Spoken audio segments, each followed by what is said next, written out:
పాత పత్రికలు 2 అరగంట సేపు తిరగవేసి విసుగెత్తి తోచక రత్నప్రభ గదిలోంచి బయటికి వెళ్ళింది. రాజు, యుగేందర్, గోపాలరావు బయటికి వెళ్ళారని, ఇంకా రాలేదని తెలుసు. ఒంటిగా ఆ ఇంట్లో తిరగడం ఇష్టం లేదు. దయ్యాల భయం వల్ల కాదు, భూషణ్ జిడ్డులా పట్టుకుంటాడని. భూషణ్ గది తలుపు తెరిచే ఉంది. లోపలికి తొంగి చూసింది. ఏదో రాసుకుంటున్నాడు. బహుశా తనకి ఇంకో ప్రేమలేఖ రాస్తున్నాడేమో. నవ్వుకొని చప్పుడు చేయకుండా అతని గది ముందు నుంచి వెళ్ళిపోయింది. బాల్కనీలోకి వెళ్ళి నిల్చొని ఆకాశం వైపు, చెట్ల వైపు చూస్తుంది. ప్రయత్నించకుండానే మనస్సు దయ్యాల గురించి ఆలోచిస్తుంది. మనుష్యులు చచ్చిపోయిన తర్వాత దయ్యాలై మళ్ళీ భూమి మీదికి రాగలరా? వచ్చి బతికున్న వాళ్లకు హాని చేయగలరా? హాని చేయగలిగిన శక్తే ఉంటే మంచి చేయగల శక్తి ఉండాలి. అయితే తన చిన్నప్పుడే పోయిన తన తల్లి, తండ్రి ఎందుకు తనకి ఏదో ఒక రూపంలో కనిపించలేదు? తనకు టైఫాయిడ్ వచ్చినప్పుడు తన తల్లి ఎందుకు రాలేదు? ఆలోచిస్తూ అరగంట సేపు అక్కడే నిలబడి ఉంది. రత్నప్రభ గారు అన్న పిలుపు వినబడగానే ఉలిక్కిపడి వెనక్కి తిరిగింది. సార్జెంట్ శివం కనిపించాడు. ఏమిటి, మీరు రింగ్ టెన్నిస్ ఆడతారా? రింగ్ టెన్నిసా? అవును, ఇన్స్పెక్టర్ గారు అడగమన్నారు. ఆ విషయం ఇన్స్పెక్టర్ గారికి ఎందుకు? సాయంకాలం అయింది, చల్లబడింది. నలుగురం కాసేపు రింగ్ టెన్నిస్ ఆడదామని ఇన్స్పెక్టర్ నెట్ కట్టించారు. అలాగా, ఇప్పుడు ఆడడానికా? సరే, చీర మార్చుకొని వస్తాను అంటూ తన గది వైపు వెళ్ళింది రత్నప్రభ.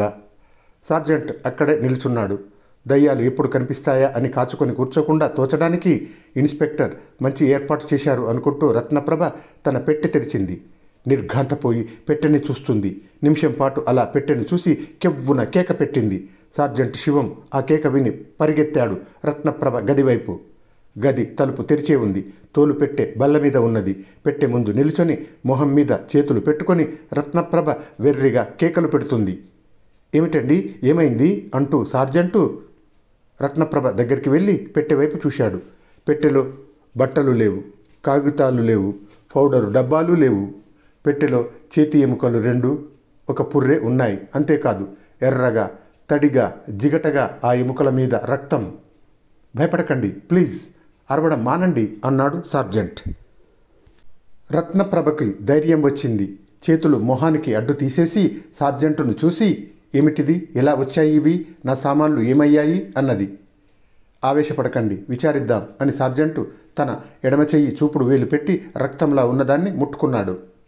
మీరు ఇక్కడే ఉండండి, నేను ఇన్స్పెక్టర్ని పిలుస్తాను అని గదిలోంచి బయటికి వెళ్ళాడు సార్జెంట్. రత్నప్రభ సార్జెంట్ వెనకే వెళ్ళింది. బాల్కనీలోంచి సార్జెంట్ ఇన్స్పెక్టర్ని కేకేశాడు.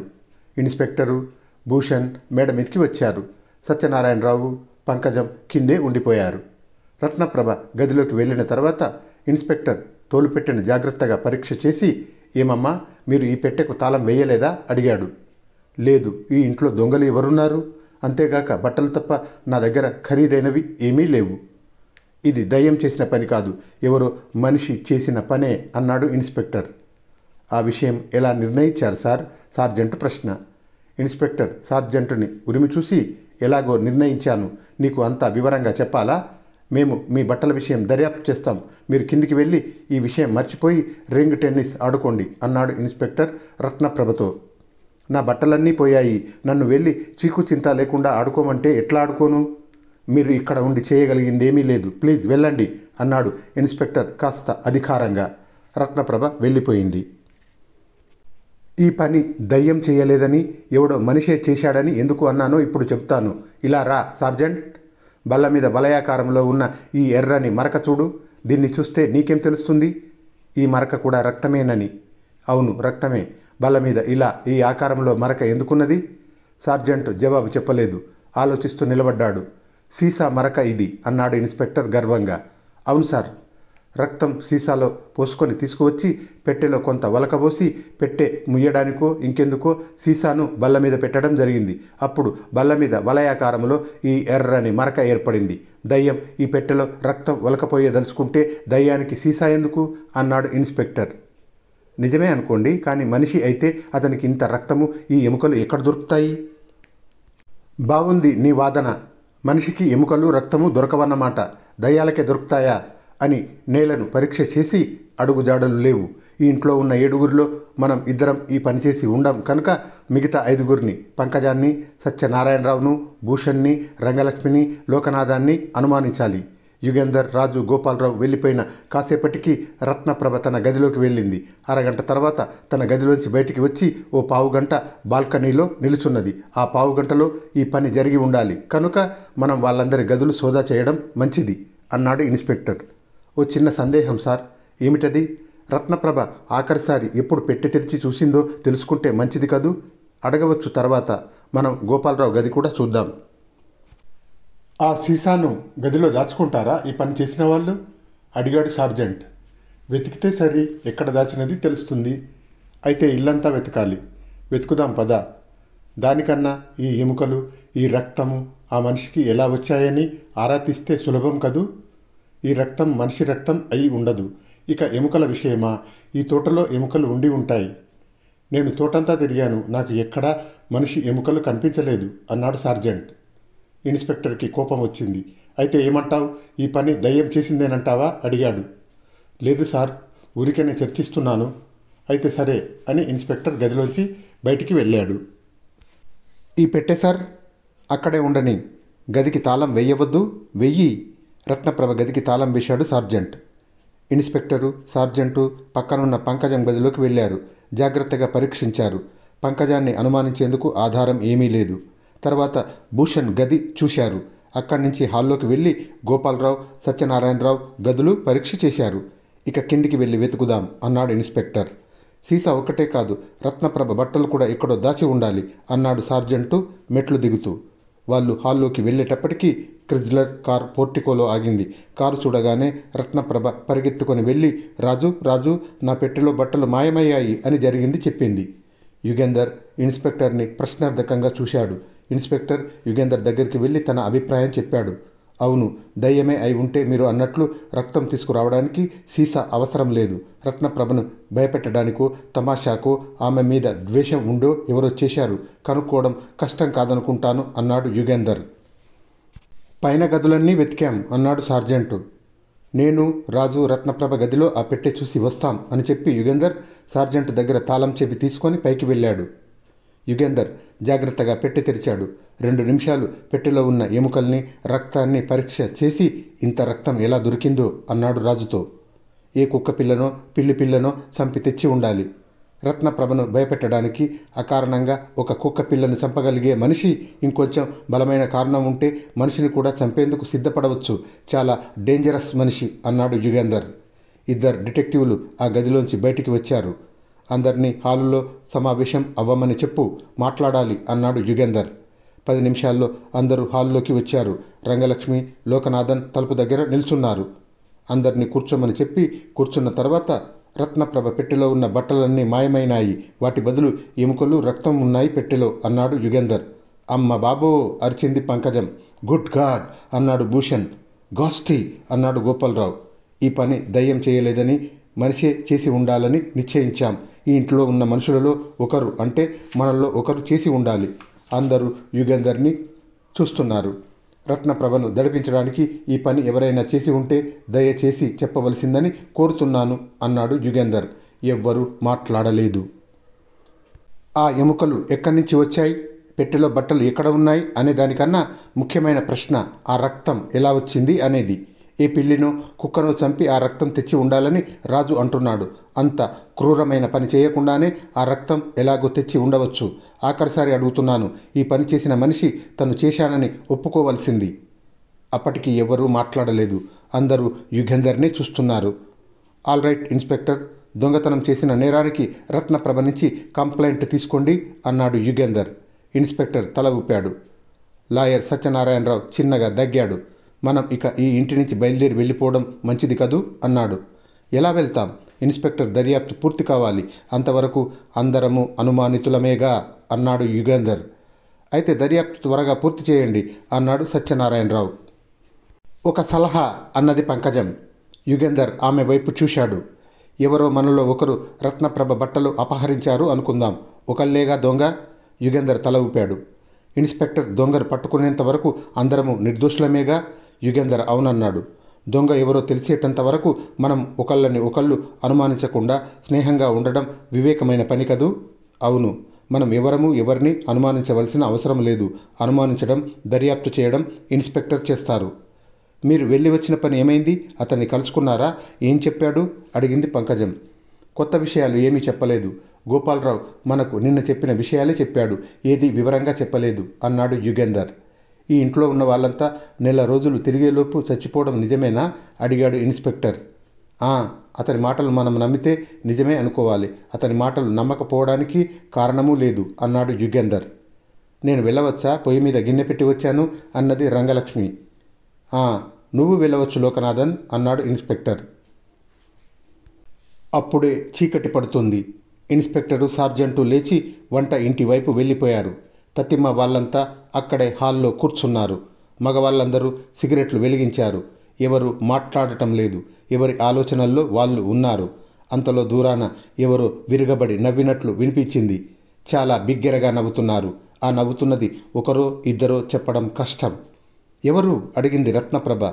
ఇన్స్పెక్టరు సార్జెంటు వంట ఇంటివైపు వెళ్ళారు అన్నాడు రాజు. భూషణ్ లేచి వచ్చి ఎలక్ట్రిక్ స్విచ్ నొక్కాడు. దీపాలు వెలిగాయి. ఆ నవ్వు ఇంకా వినపడుతుంది. తెరలు తెరలుగా పొంగి పొంగి వస్తున్న నవ్వు, గొంతు చించుకున్న నవ్వు. యుగేందర్, రాజు లేచి మెట్ల వైపు వెళ్తున్నారు. రాజు, వద్దు, వెళ్ళవద్దు అన్నది రత్నప్రభ. రాజు చిన్నగా నవ్వి యుగేందర్ వెనకే మెట్లు ఎక్కాడు. నేను వెళ్తున్నాను అని భూషణ్ లేచాడు. అతన్ని వెళ్ళవద్దని రత్నప్రభ కానీ అతని చెల్లెలు పంకజం కానీ చెప్పలేదు. ముగ్గురు చప్పుడు చేయకుండా మెట్లు ఎక్కారు. నవ్వు దగ్గరగా వినిపిస్తుంది. హాల్లోంచే అయి ఉండాలనుకుని యుగేందర్ హాలు తలుపు ఒక్క తోపు తోశాడు. నవ్వు ఆగిపోయింది. హాల్లో ఎవరూ లేరు. రాజు, యుగేందర్ ఒకరి మొహం ఒకరు చూసుకున్నారు. నేను పొరబడలేదు కదూ? ఈ గదిలోంచే నవ్వు వినిపించింది అడిగాడు యుగేందర్. రాజు తల ఊపాడు. భూషణ్ ఏదో అనడానికి గొంతు సవరించుకుంటూ ఉండగా మళ్ళీ నవ్వు వినిపించింది. నవ్వు వినిపించిన వైపు ముగ్గురు పరిగెత్తారు. బాల్కనీ దాటి నడవలోకి వెళ్ళారు. యుగేందర్ గదిలోంచి నవ్వు వినిపిస్తున్నది. యుగేందర్ తలుపు తోశాడు. గదిలో వస్తువులన్నీ అలాగే ఉన్నాయి. నవ్వు వినిపించడం లేదు. ఎవరూ లేరు అక్కడ. యుగేందర్ గది మధ్య నిలబడ్డాడు. రాజు, భూషణ్ తలుపు దగ్గరే నిల్చొని ఉన్నారు. మళ్ళీ నవ్వు దగ్గర నుంచి పెద్దగా వినిపించింది. రాజు, భూషణ్ పరిగెత్తారు డాబా మీదికి. యుగేందర్ గదిలోంచి బయటికి వచ్చి నడవాలో నిల్చున్నాడు. రాజు, భూషణ్ల అడుగుల చప్పుడు వినిపిస్తున్నది.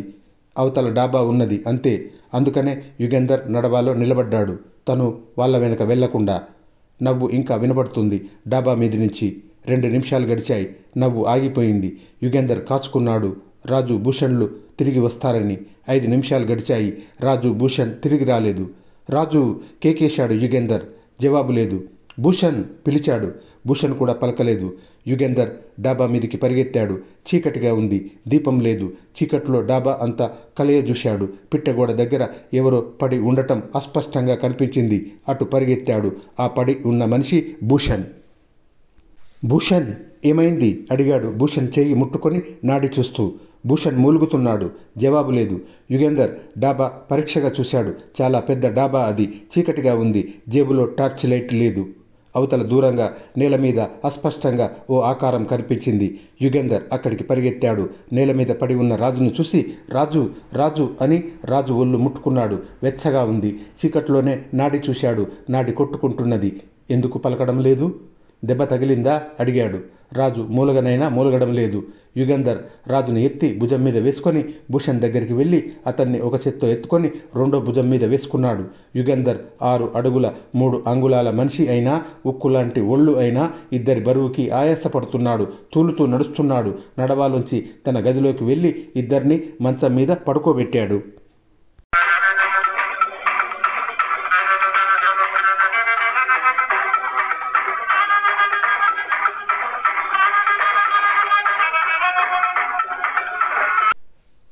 పాతపత్రికలు 2 అరగంట సేపు తిరగవేసి విసుగెత్తి తోచక రత్నప్రభ గదిలోంచి బయటికి వెళ్ళింది. రాజు, యుగేందర్, గోపాలరావు బయటికి వెళ్ళారని, ఇంకా రాలేదని తెలుసు. ఒంటిగా ఆ ఇంట్లో తిరగడం ఇష్టం లేదు. దయ్యాల భయం వల్ల కాదు, భూషణ్ జిడ్డులా పట్టుకుంటాడని. భూషణ్ గది తలుపు తెరిచే ఉంది. లోపలికి తొంగి చూసింది. ఏదో రాసుకుంటున్నాడు. బహుశా తనకి ఇంకో ప్రేమలేఖ రాస్తున్నాడేమో. నవ్వుకొని చప్పుడు చేయకుండా అతని గది ముందు నుంచి వెళ్ళిపోయింది. బాల్కనీలోకి వెళ్ళి నిల్చొని ఆకాశం వైపు, చెట్ల వైపు చూస్తుంది.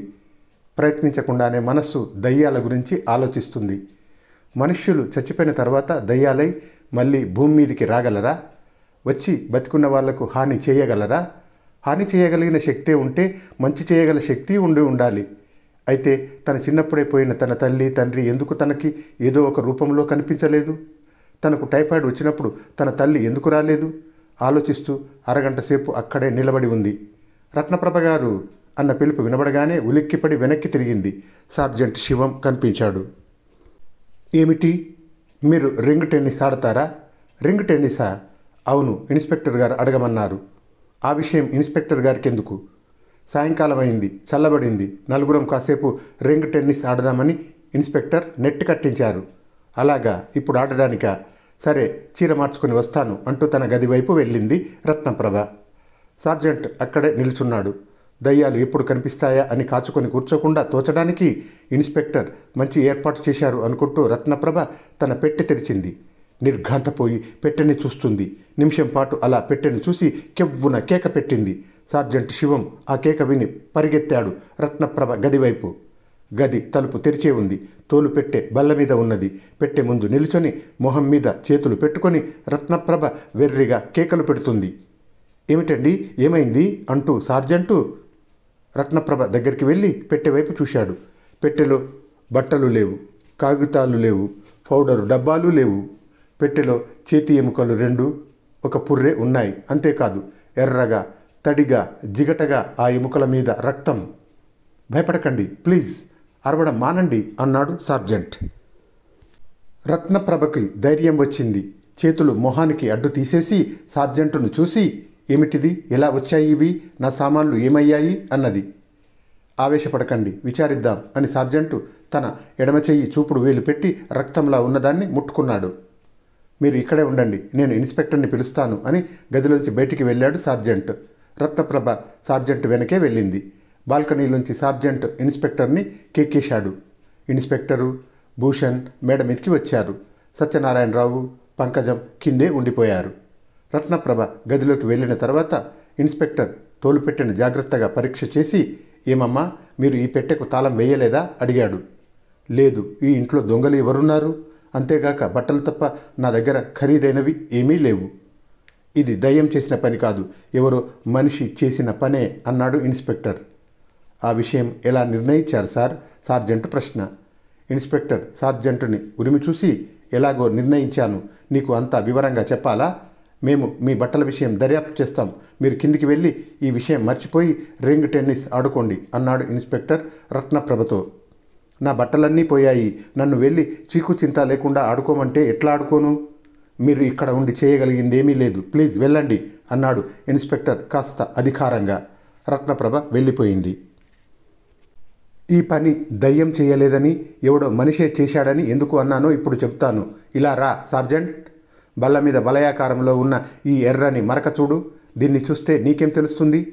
ఈ మరక కూడా రక్తమేనని. అవును, రక్తమే. బల్ల మీద ఇలా ఈ ఆకారంలో మరక ఎందుకున్నది? సార్జెంట్ జవాబు చెప్పలేదు. ఆలోచిస్తూ నిలబడ్డాడు. సీసా మరక ఇది అన్నాడు ఇన్స్పెక్టర్ గర్వంగా.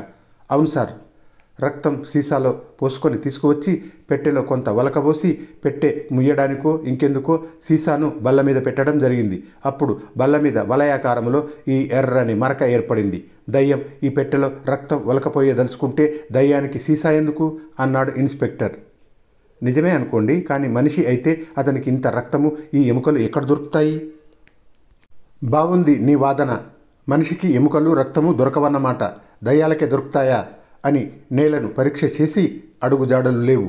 ఈ ఇంట్లో ఉన్న 7గురిలో మనం 2 ఈ పనిచేసి ఉండం కనుక మిగతా 5గురిని, పంకజాన్ని, సత్యనారాయణరావును, భూషణ్ని, రంగలక్ష్మిని, లోకనాథాన్ని అనుమానించాలి.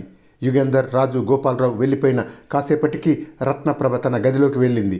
అరగంట తర్వాత తన గదిలోంచి బయటికి వచ్చి ఓ పావుగంట బాల్కనీలో నిలుచున్నది. ఆ పావుగంటలో ఈ పని జరిగి ఉండాలి కనుక మనం వాళ్ళందరి గదులు సోదా చేయడం మంచిది అన్నాడు ఇన్స్పెక్టర్. ఓ చిన్న సందేహం సార్.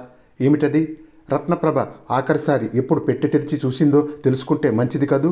అడగవచ్చు తర్వాత. మనం గోపాలరావు గది కూడా చూద్దాం. ఆ సీసాను గదిలో దాచుకుంటారా ఈ పని చేసిన వాళ్ళు? అడిగాడు సార్జెంట్. వెతికితే సరి, ఎక్కడ దాచినది తెలుస్తుంది. అయితే ఇల్లంతా వెతకాలి. వెతుకుదాం పద. దానికన్నా ఈ ఎముకలు, ఈ రక్తము ఆ మనిషికి ఎలా వచ్చాయని ఆరా తీస్తే సులభం కదూ? ఈ రక్తం మనిషి రక్తం అయి ఉండదు. ఇక ఎముకల విషయమా? ఈ తోటలో ఎముకలు ఉండి ఉంటాయి. నేను తోటంతా తిరిగాను, నాకు ఎక్కడా మనిషి ఎముకలు కనిపించలేదు అన్నాడు సార్జెంట్. ఇన్స్పెక్టర్కి కోపం వచ్చింది. అయితే ఏమంటావు? ఈ పని దయ్యం చేసిందేనంటావా అడిగాడు. లేదు సార్, ఊరికనే చర్చిస్తున్నాను. అయితే సరే అని ఇన్స్పెక్టర్ గదిలోంచి బయటికి వెళ్ళాడు. ఈ పెట్టే సార్, అక్కడే ఉండని. గదికి తాళం వెయ్యవద్దు. వెయ్యి. రత్నప్రభ గదికి తాళం వేశాడు సార్జెంట్. ఇన్స్పెక్టరు, సార్జెంటు పక్కనున్న పంకజం గదిలోకి వెళ్ళారు. జాగ్రత్తగా పరీక్షించారు. పంకజాన్ని అనుమానించేందుకు ఆధారం ఏమీ లేదు. తర్వాత భూషణ్ గది చూశారు. అక్కడి నుంచి హాల్లోకి వెళ్ళి గోపాలరావు, సత్యనారాయణరావు గదులు పరీక్ష చేశారు. ఇక కిందికి వెళ్ళి వెతుకుదాం అన్నాడు ఇన్స్పెక్టర్. సీసా ఒకటే కాదు, రత్నప్రభ బట్టలు కూడా ఎక్కడో దాచి ఉండాలి అన్నాడు సార్జెంటు మెట్లు దిగుతూ. వాళ్ళు హాల్లోకి వెళ్ళేటప్పటికీ క్రిజ్లర్ కార్ పోర్టికోలో ఆగింది. కారు చూడగానే రత్నప్రభ పరిగెత్తుకొని వెళ్ళి, రాజు రాజు, నా పెట్టెలో బట్టలు మాయమయ్యాయి అని జరిగింది చెప్పింది. యుగేందర్ ఇన్స్పెక్టర్ని ప్రశ్నార్థకంగా చూశాడు. ఇన్స్పెక్టర్ యుగేందర్ దగ్గరికి వెళ్ళి తన అభిప్రాయం చెప్పాడు. అవును, దయ్యమే అయి ఉంటే మీరు అన్నట్లు రక్తం తీసుకురావడానికి సీసా అవసరం లేదు. రత్నప్రభను భయపెట్టడానికో తమాషాకో ఆమె మీద ద్వేషం ఉండో ఎవరో చేశారు. కనుక్కోవడం కష్టం కాదనుకుంటాను అన్నాడు యుగేందర్. పైన గదులన్నీ వెతికాం అన్నాడు సార్జెంటు. నేను, రాజు రత్నప్రభ గదిలో ఆ పెట్టె చూసి వస్తాం అని చెప్పి యుగేందర్ సార్జెంట్ దగ్గర తాళం చెవి తీసుకొని పైకి వెళ్ళాడు. యుగేందర్ జాగ్రత్తగా పెట్టె తెరిచాడు. 2 నిమిషాలు పెట్టెలో ఉన్న ఎముకల్ని, రక్తాన్ని పరీక్ష చేసి ఇంత రక్తం ఎలా దొరికిందో అన్నాడు రాజుతో. ఏ కుక్క పిల్లనో పిల్లి పిల్లనో చంపి తెచ్చి ఉండాలి. రత్నప్రభను భయపెట్టడానికి అకారణంగా ఒక కుక్క పిల్లను చంపగలిగే మనిషి ఇంకొంచెం బలమైన కారణం ఉంటే మనిషిని కూడా చంపేందుకు సిద్ధపడవచ్చు. చాలా డేంజరస్ మనిషి అన్నాడు యుగేందర్. 2 డిటెక్టివ్లు ఆ గదిలోంచి బయటికి వచ్చారు. అందరినీ హాలులో సమావేశం అవ్వమని చెప్పు, మాట్లాడాలి అన్నాడు యుగేందర్. 10 నిమిషాల్లో అందరూ హాల్లోకి వచ్చారు. రంగలక్ష్మి, లోకనాథన్ తలుపు దగ్గర నిల్చున్నారు. అందరినీ కూర్చోమని చెప్పి కూర్చున్న తర్వాత, రత్నప్రభ పెట్టెలో ఉన్న బట్టలన్నీ మాయమైనాయి. వాటి బదులు ఎముకలు, రక్తం ఉన్నాయి పెట్టెలో అన్నాడు యుగేందర్. అమ్మ బాబో అరిచింది పంకజం. గుడ్ గాడ్ అన్నాడు భూషణ్. గాస్టీ అన్నాడు గోపాలరావు. ఈ పని దయ్యం చేయలేదని, మనిషే చేసి ఉండాలని నిశ్చయించాం. ఈ ఇంట్లో ఉన్న మనుషులలో ఒకరు, అంటే మనల్లో ఒకరు చేసి ఉండాలి. అందరూ యుగేందర్ని చూస్తున్నారు. రత్నప్రభను దడిపించడానికి ఈ పని ఎవరైనా చేసి ఉంటే దయచేసి చెప్పవలసిందని కోరుతున్నాను అన్నాడు యుగేందర్. ఎవ్వరూ మాట్లాడలేదు. ఆ ఎముకలు ఎక్కడి నుంచి వచ్చాయి, పెట్టెలో బట్టలు ఎక్కడ ఉన్నాయి అనే దానికన్నా ముఖ్యమైన ప్రశ్న ఆ రక్తం ఎలా వచ్చింది అనేది. ఏ పిల్లినో కుక్కనో చంపి ఆ రక్తం తెచ్చి ఉండాలని రాజు అంటున్నాడు. అంత క్రూరమైన పని చేయకుండానే ఆ రక్తం ఎలాగో తెచ్చి ఉండవచ్చు. ఆఖరిసారి అడుగుతున్నాను, ఈ పని చేసిన మనిషి తను చేశానని ఒప్పుకోవలసింది. అప్పటికి ఎవరూ మాట్లాడలేదు. అందరూ యుగేందర్నే చూస్తున్నారు. ఆల్ రైట్ ఇన్స్పెక్టర్, దొంగతనం చేసిన నేరానికి రత్నప్రభ నుంచి కంప్లైంట్ తీసుకోండి అన్నాడు యుగేందర్. ఇన్స్పెక్టర్ తల ఊపాడు. లాయర్ సత్యనారాయణరావు చిన్నగా దగ్గాడు. మనం ఇక ఈ ఇంటి నుంచి బయలుదేరి వెళ్ళిపోవడం మంచిది కదూ అన్నాడు. ఎలా వెళ్తాం? ఇన్స్పెక్టర్ దర్యాప్తు పూర్తి కావాలి. అంతవరకు అందరము అనుమానితులమేగా అన్నాడు యుగేందర్. అయితే దర్యాప్తు త్వరగా పూర్తి చేయండి అన్నాడు సత్యనారాయణరావు. ఒక సలహా అన్నది పంకజం. యుగేందర్ ఆమె వైపు చూశాడు. ఎవరో మనలో ఒకరు రత్నప్రభ బట్టలు అపహరించారు అనుకుందాం. ఒకళ్ళేగా దొంగ? యుగేందర్ తల ఊపాడు. ఇన్స్పెక్టర్ దొంగను పట్టుకునేంత వరకు అందరము నిర్దోషులమేగా? యుగేందర్ అవునన్నాడు. దొంగ ఎవరో తెలిసేటంత వరకు మనం ఒకళ్ళని ఒకళ్ళు అనుమానించకుండా స్నేహంగా ఉండడం వివేకమైన పని కదూ? అవును, మనం ఎవరిని అనుమానించవలసిన అవసరం లేదు. అనుమానించడం, దర్యాప్తు చేయడం ఇన్స్పెక్టర్ చేస్తారు. మీరు వెళ్ళి వచ్చిన పని ఏమైంది? అతన్ని కలుసుకున్నారా? ఏం చెప్పాడు అడిగింది పంకజం. కొత్త విషయాలు ఏమీ చెప్పలేదు. గోపాలరావు మనకు నిన్న చెప్పిన విషయాలే చెప్పాడు, ఏది వివరంగా చెప్పలేదు అన్నాడు యుగేందర్. ఈ ఇంట్లో ఉన్న వాళ్ళంతా నెల రోజులు తిరిగేలోపు చచ్చిపోవడం నిజమేనా అడిగాడు ఇన్స్పెక్టర్. అతని మాటలు మనం నమ్మితే నిజమే అనుకోవాలి. అతని మాటలు నమ్మకపోవడానికి కారణమూ లేదు అన్నాడు యుగేందర్. నేను వెళ్ళవచ్చా? పొయ్యి మీద గిన్నె పెట్టి వచ్చాను అన్నది రంగలక్ష్మి. నువ్వు వెళ్ళవచ్చు లోకనాథన్ అన్నాడు ఇన్స్పెక్టర్. అప్పుడే చీకటి పడుతుంది. ఇన్స్పెక్టరు, సార్జెంటు లేచి వంట ఇంటి వైపు వెళ్ళిపోయారు. తతిమ్మ వాళ్ళంతా అక్కడే హాల్లో కూర్చున్నారు. మగవాళ్ళందరూ సిగరెట్లు వెలిగించారు. ఎవరు మాట్లాడటం లేదు. ఎవరి ఆలోచనల్లో వాళ్ళు ఉన్నారు. అంతలో దూరాన ఎవరో విరగబడి నవ్వినట్లు వినిపించింది. చాలా బిగ్గరగా నవ్వుతున్నారు. ఆ నవ్వుతున్నది ఒకరో ఇద్దరో చెప్పడం కష్టం. ఎవరు అడిగింది రత్నప్రభ. ఇన్స్పెక్టరు, సార్జెంటు వంట ఇంటివైపు వెళ్ళారు అన్నాడు రాజు. భూషణ్ లేచి వచ్చి ఎలక్ట్రిక్ స్విచ్ నొక్కాడు. దీపాలు వెలిగాయి. ఆ నవ్వు ఇంకా వినపడుతుంది.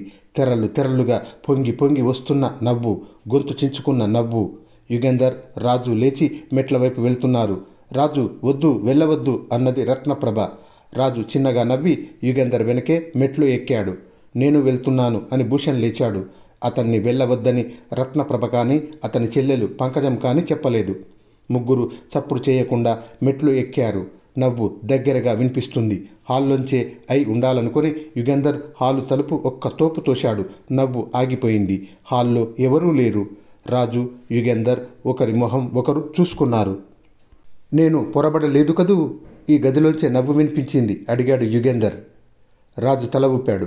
భూషణ్ ఏదో అనడానికి గొంతు సవరించుకుంటూ ఉండగా మళ్ళీ నవ్వు వినిపించింది. నవ్వు వినిపించిన వైపు ముగ్గురు పరిగెత్తారు. బాల్కనీ దాటి నడవలోకి వెళ్ళారు. యుగంధర్ గదిలోంచి నవ్వు వినిపిస్తున్నది. యుగంధర్ తలుపు తోశాడు. గదిలో వస్తువులన్నీ అలాగే ఉన్నాయి. నవ్వు వినిపించడం లేదు. ఎవరూ లేరు అక్కడ. యుగంధర్ గది మధ్య నిలబడ్డాడు. రాజు, భూషణ్ తలుపు దగ్గరే నిల్చొని ఉన్నారు. మళ్ళీ నవ్వు దగ్గర నుంచి పెద్దగా వినిపించింది. రాజు, భూషణ్ పరిగెత్తారు డాబా మీదికి. యుగంధర్ గదిలోంచి బయటికి వచ్చి నడవాలో నిల్చున్నాడు. రాజు, భూషణ్ల అడుగుల చప్పుడు వినిపిస్తున్నది. అవతల డాబా ఉన్నది అంతే. అందుకనే యుగంధర్ నడవాలో నిలబడ్డాడు, తను వాళ్ళ వెనక వెళ్లకుండా. నవ్వు ఇంకా వినబడుతుంది డాబా మీది నుంచి. 2 నిమిషాలు గడిచాయి. నవ్వు ఆగిపోయింది. యుగంధర్ కాచుకున్నాడు రాజు, భూషణ్లు తిరిగి వస్తారని. 5 నిమిషాలు గడిచాయి. రాజు, భూషణ్ తిరిగి రాలేదు. రాజు కేకేశాడు. యుగంధర్ జవాబు లేదు. భూషణ్ పిలిచాడు. భూషణ్ కూడా పలకలేదు. యుగంధర్ డాబా మీదికి పరిగెత్తాడు. చీకటిగా ఉంది. దీపం లేదు. చీకట్లో డాబా అంతా కలయజూశాడు. పిట్టగోడ దగ్గర ఎవరో పడి ఉండటం అస్పష్టంగా కనిపించింది. అటు పరిగెత్తాడు. ఆ పడి ఉన్న మనిషి భూషణ్. భూషణ్, ఏమైంది అడిగాడు భూషణ్ చేయి ముట్టుకొని నాడి చూస్తూ. భూషణ్ మూలుగుతున్నాడు. జవాబు లేదు. యుగంధర్ డాబా పరీక్షగా చూశాడు. చాలా పెద్ద డాబా అది. చీకటిగా ఉంది. జేబులో టార్చ్ లైట్ లేదు. అవతల దూరంగా నేల మీద అస్పష్టంగా ఓ ఆకారం కనిపించింది. యుగంధర్ అక్కడికి పరిగెత్తాడు. నేల మీద పడి ఉన్న రాజును చూసి రాజు, రాజు అని రాజు ఒళ్ళు ముట్టుకున్నాడు. వెచ్చగా ఉంది. చీకట్లోనే నాడి చూశాడు. నాడి కొట్టుకుంటున్నది. ఎందుకు పలకడం లేదు? దెబ్బ తగిలిందా అడిగాడు. రాజు మూలగనైనా మూలగడం లేదు. యుగంధర్ రాజుని ఎత్తి భుజం మీద వేసుకొని భూషణ్ దగ్గరికి వెళ్ళి అతన్ని ఒక చేత్తో ఎత్తుకొని రెండో భుజం మీద వేసుకున్నాడు. యుగంధర్ 6 అడుగుల 3 అంగుళాల మనిషి అయినా, ఉక్కులాంటి ఒళ్ళు అయినా ఇద్దరి బరువుకి ఆయాసపడుతున్నాడు. తూలుతూ నడుస్తున్నాడు. నడవాలోంచి తన గదిలోకి వెళ్ళి ఇద్దరిని మంచం మీద పడుకోబెట్టాడు. రాజు తల వెనుక నుంచి రక్తం కారుతుందని అప్పుడు చూశాడు యుగంధర్. అటువంటి గాయమే భూషణ్కి కూడా తగిలిందేమోనని త్వరగా అతన్ని పరీక్ష చేశాడు. భూషణ్కి గాయం తగలలేదు. రాజుకు తగిలిన దెబ్బ పై చర్మానికి తగిలిందా, లేక ఎముకకు తగిలిందా? ఎక్కడి నుంచి వస్తుంది రక్తం? ఎంత సీరియస్? వెంటనే ఆసుపత్రికి తీసుకెళ్లాలా? ఇవన్నీ యుగంధర్ మనస్సులో పరిగెత్తుతున్న ఆలోచనలు. మెడికల్ కిట్ తీశాడు. ముందు తన 2 చేతులు డిస్ఇన్ఫెక్టెంట్ సొల్యూషన్తో కడుక్కొని తర్వాత రాజు తల వెనుక భాగాన్ని జాగ్రత్తగా పరీక్ష చేశాడు. ఎముకకి తగలలేదు. చిన్న దెబ్బే. రక్తాన్ని తుడిచి రక్తం కారకుండా కోయాగులిన్ ఇంజెక్షన్ ఇచ్చి ప్లాస్టర్ వేశాడు. తర్వాత భూషణ్ వైపు తిరిగి అతనికి స్మెల్లింగ్ సాల్ట్ వాసన చూపించాడు. భూషణ్ తల ఇటు అటు తిప్పి 2 నిమిషాల తర్వాత కళ్ళు తెరిచి యుగంధర్ని చూసి లేచి కూర్చోబోయాడు. కాసేపు పడుకోండి, కళ్ళు మూసుకోండి అన్నాడు యుగంధర్. భూషణ్ కళ్ళు మూసుకున్నాడు. ఎవరో వస్తున్నట్టు నడవాలో అలికిడి అయి యుగంధర్ తలుపు దగ్గరికి వెళ్ళి చూశాడు. రండి ఇన్స్పెక్టర్ అని యుగంధర్ తన బల్ల మీద ఉన్న టార్చ్ లైట్ తీసుకొని, నేను డాబా మీదకి వెళ్ళి వస్తాను, మీరు ఇక్కడే ఉండండి అని చెప్పి వెళ్ళాడు. టార్చి వెలుగులో డాబాని జాగ్రత్తగా పరీక్ష చేశాడు యుగంధర్. రాజు పడిపోయిన చోట తెలుస్తూనే ఉంది.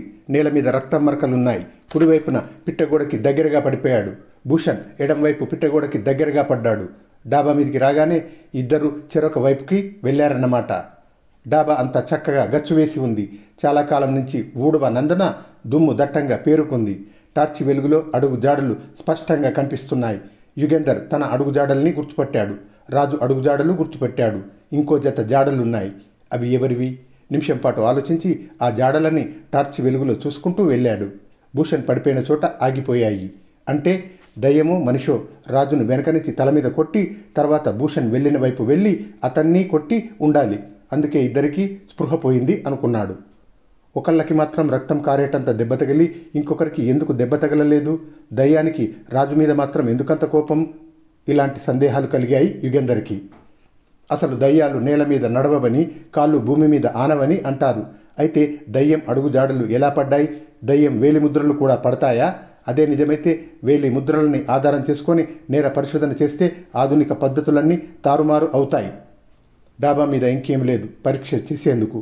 యుగంధర్ ఆలోచిస్తూ వెనక్కి తన గదిలోకి వెళ్ళాడు. అప్పటికి రాజు, భూషణ్ ఇద్దరూ లేచి కూర్చున్నారు. రాజు యుగంధర్ని చూసి బలహీనంగా నవ్వి, ఏం జరిగింది సార్ అడిగాడు. బాగుంది నీ ప్రశ్న. నిన్ను అడుగుదామనుకున్న ప్రశ్న నన్ను అడిగావు. మేము డాబా మీదకి వెళ్ళేటప్పటికీ ఆ నవ్వు ఆగిపోయింది. భూషణ్ ఎడంవైపు వెళ్ళాడు. నేను కుడివైపున పిట్టగోడ దగ్గరికి పరిగెత్తి కిందికి వంగి చూస్తున్నాను. తల వెనుక ఏదో తగిలింది, అంతే నాకు తెలిసింది అన్నాడు రాజు. యుగంధర్ భూషణ్ వైపు చూశాడు. నేను ఎడంవైపు పరిగెత్తాను. పిట్టగోడ దగ్గరికి వెళ్ళి చూస్తున్నాను. నాకు తలకు ఏదో తగిలింది, అంతే నాకు తెలిసింది అన్నాడు భూషణ్. తల మీద ఎక్కడ తగిలింది అడిగాడు యుగంధర్. వెనక, ఇక్కడెక్కడో అని తల వెనక చూపించాడు. యుగంధర్ వెళ్ళి భూషణ్ తల వెనకంతా పరీక్ష చేశాడు. బొడిపె కానీ వాపు కానీ ఏమీ లేదు. భూషణ్ పాదాల వైపు చూశాడు. అతను స్లిపాన్స్ వేసుకున్నాడు. దయచేసి ఆ స్లిపాన్ ఒకసారి తీసి ఇస్తారా అడిగాడు యుగంధర్. ఎందుకో తర్వాత చెప్తాను, ఇలా ఇవ్వండి అని చటుక్కున వంగి స్లిపాన్ తానే తీసేసి దాన్ని తీసుకొని డాబా మీదకి వెళ్ళాడు. 5 నిమిషాల తర్వాత మళ్ళీ వచ్చి భూషణ్ని తీక్షణంగా చూస్తూ, మిస్టర్ భూషణ్, మీరు రాజును ఎందుకు తల మీద కొట్టారు అడిగాడు. What is this? నేను రాజును ఎందుకు కొడతాను? ఎదురు ప్రశ్న వేశాడు భూషణ్. మీరు ఎడమ వైపుకి వెళ్ళలేదు, రాజు వెనకే కుడివైపుకి వెళ్ళారు.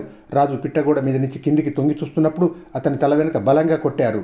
రాజు పడున్న చోటు నుంచి మీ బూట్స్ జాడలు స్పష్టంగా మీరు పడున్న చోటు వరకు ఉన్నాయి. మీరు ఎడంవైపు వెళ్ళి నేల మీద పడుకొని స్పృహ పోయినట్లు నటించారు అన్నాడు యుగంధర్. భూషణ్ తన చేతులను పరీక్షగా చూసుకొని 2 చేతులు పైకి ఎత్తి, ఇవి నా చేతులు, ఈ చేతులతో అంత పెద్ద దెబ్బ కొట్టగలనేమో మీరే ఆలోచించండి అన్నాడు. ఏదైనా వస్తువుతో కొట్టారేమో. రాజే చెప్పాడు నేను ఎడంవైపుకి వెళ్ళానని. రాజు పొరబడి ఉండవచ్చు అన్నాడు యుగంధర్. నా బూట్సుల జాడలు కనిపించాయి కనుక రాజును నేను కొట్టానని అనుమానించడం చాలా అన్యాయం. నేను పడిపోయిన తర్వాత విరగబడి నవ్విన ఆ దయ్యం నా బూట్సులు తీసి దుమ్ములో అదిమి ఉండవచ్చు. దయ్యాలకెందుకు అంత శ్రమ అడిగాడు యుగంధర్.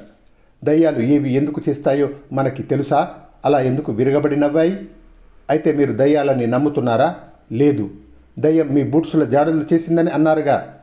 అదొక పాజిబిలిటీ అన్నాను.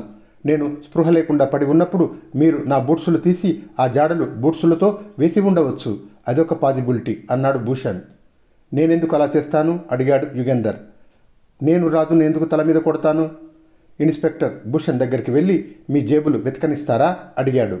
రాజును తల మీద కొట్టిన రాయో ఇంకే ఆయుధమో నా జేబులో ఉన్నదనా? నిరభ్యంతరంగా వెతకండి అని 2 చేతులు పైకి ఎత్తి పట్టుకున్నాడు. సిగరెట్ ప్యాకెట్, అగ్గిపెట్టె, జేబు రుమాలు తప్ప అతని జేబుల్లో ఏమీ లేవు. డాబా మీద సరిగ్గా వెతికారా అడిగాడు ఇన్స్పెక్టర్ యుగంధర్ని. డాబా మీద చీపురు పుల్ల కూడా లేదు. అయితే కింద పారేసి ఉండవచ్చు. తెల్లారే చుట్టుపక్కల వెతికితే సరి అన్నాడు ఇన్స్పెక్టర్. దయచేసి ఇప్పుడే వెతకండి. మళ్ళీ రేపు ఏమీ కనిపించకపోతే రాత్రి ఎప్పుడో నేనే వెళ్ళి దాన్ని తీసేసి ఇంకెక్కడో పారేశానని అంటారు అన్నాడు భూషణ్. అలా అనం. ఎందుకంటే రాత్రి మీ గది తలుపు బయట గడియ పెడతాం. తెల్లారి మేము వెతికిన తర్వాత గడియ తీస్తాం. మీకు అభ్యంతరం లేదుగా అన్నాడు ఇన్స్పెక్టర్. నాకు ఎటువంటి అభ్యంతరమూ లేదు అన్నాడు భూషణ్.